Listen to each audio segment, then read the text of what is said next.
change it, change it, change it, change it, change it, change it. Truth, are you awake? The fifth column. Cops on the beat. The fifth column. Cops on the beat. The fifth column. Crime and intelligence. The fifth column. Cops on the beat. There comes a time when silence is betrayal. The fifth column. The fifth column. Fingerprints or facial recognition. Fingerprints or facial recognition. Biometric tracking. Biometric. Facial recognition. Let me tell you why you're here. You're here because you know something. What you know you can't explain, but you feel it. The fifth column. The fifth column is your insurrectionist news source covering the ongoing revolution and struggle for freedom in America. Brought to you by the American Freedom Radio Network in partnership with Atlas Media Online. The fifth column, speaking truth to power. And now, here's your host, Hank Xavier, the HX.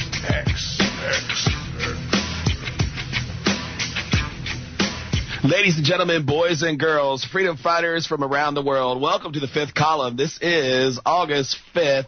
So, what are we talking about today, man? We're going to be talking about the Young Americans for Liberty that were down there in D.C. getting confronted by paramilitary police with Humvees that have minigun turrets sitting on top of them. And then I'm suspecting that the majority of the show, we're going to be talking about Blackwater today. Blackwater founder, the headline reads, Blackwater founder implicated in murder charges. And we're going to go into talk a little bit about that, and we're going to explore a little bit of Blackwater's connections and try to build up a picture in what time that we have today of what Blackwater is and who they're connected to, and maybe how those connections kind of match up with the American experience in this Iraq War Patriot Act society that we live in today. So we're going to try to connect some dots here today on the fifth column. Again, atlasmediaonline.com. First thing on the agenda here on the fifth column, Young Americans for Liberty down there in D.C. So they were down there, and they're carrying their signs, and they're doing their thing, and, opposing the Obama socialist health care plan and doing everything that a small L libertarian young man and young woman should do down there. And then they're confronted by D.C. police, of course. Of course, you can't just let these people just can't leave them alone, stand on the corner and hold a sign and shout out slogans. No, God, no, you can't do that. Somebody might be offended. So then the pigs got to come squeaking along, squealing around you, sniffing around you, wondering what you're doing there, asking you questions, looking for papers. Where's your ID? You got a permit? What are you doing here? What's your name? Where do you come from? Who are you with? How many are you? All that garbage goes on down there, and it happened to them. Poor guys. And but lots of respect to the main dude in the video there. If you haven't seen it, just go to YouTube and Google Young Americans for Liberty, and click the relevance tab there, or the relevance drop down menu, and search for newest, and it'll be right there at the top of the list. Sooner or later, we're going to figure out a way to play audio clips on the program here, and we're going to get guests and so forth. So it's not just me hammering on for 2 hours, droning like Scottish bagpipes, because I'm hairy enough. Anyway, so yeah, we're going to be getting we'll be getting audio, the ability to play audio and stuff like that. So. But go to YouTube, search Young Americans for Liberty, and you'll find it, and you'll see the entire experience. It's all on video. And they were just doing their thing, and not a danger to anybody. Obviously not a danger to anybody. They were posed no threat. They weren't blocking sidewalks. They were just there saying things, basically. And the pigs come up, sniffing around, squealing at them, and all this stuff. Then they sent in this then this guy in black, right? And he's some short dude. And I don't know what it is with the pigs and picking short dudes that have that short man complex. You know what I'm talking about? Where they're like 4'2", but you give them a gun and they act like they're 13 feet tall and bulletproof. You know what I mean? And they got an attitude because everybody knows they're short, but they can't fix it. They're always going to be short, so they're just peeved about it all the time. You know the short man complex? Why are all these pigs so little?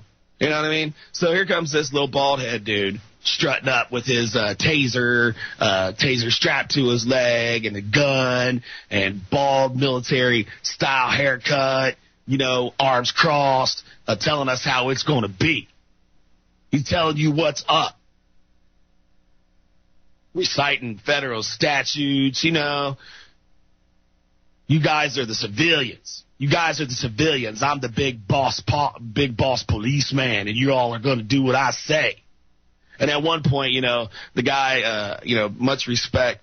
One of the things that I always say, man, is don't judge how people behave and don't judge their actions under extraordinary pressure where fear and aggression is involved. You can't judge people's actions in those conditions. It's one of the things that I say to people who are constantly critical about Edna Lane Brown and the mistakes that were made up there. I'm like, yo, man, screw you, dude.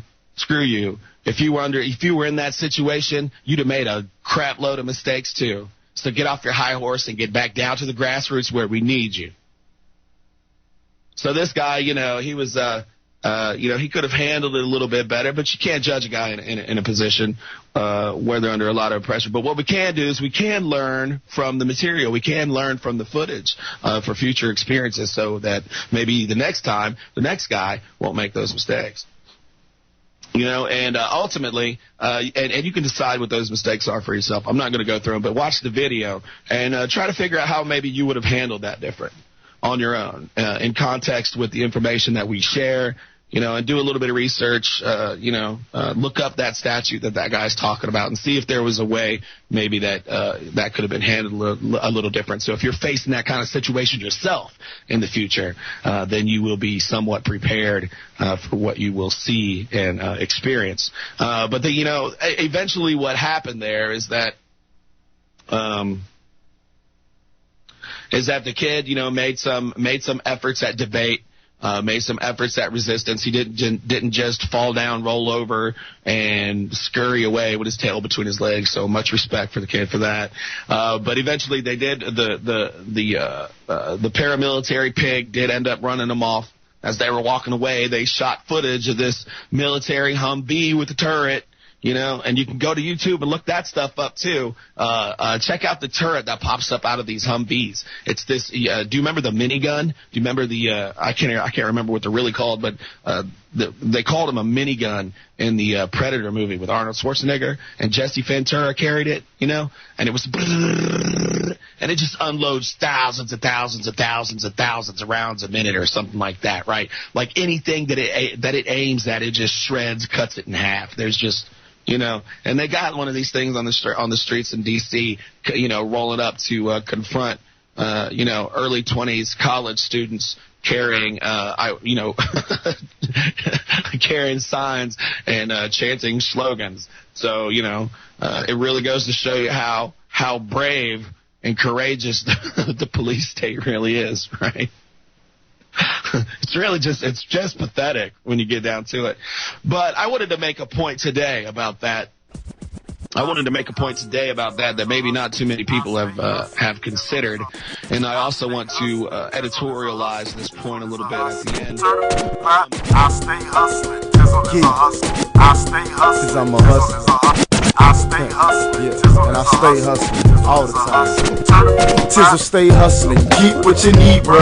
Hard, salt, and bags of that green stuff. Chef boy or D-boy, money make me eager. Get into your head, put a bread like me. Hungry for beef, then the boy gon' feed you. Me dog and tag a dog, I'm the breeder. Hey, I touch keys like Alicia, so you get bread.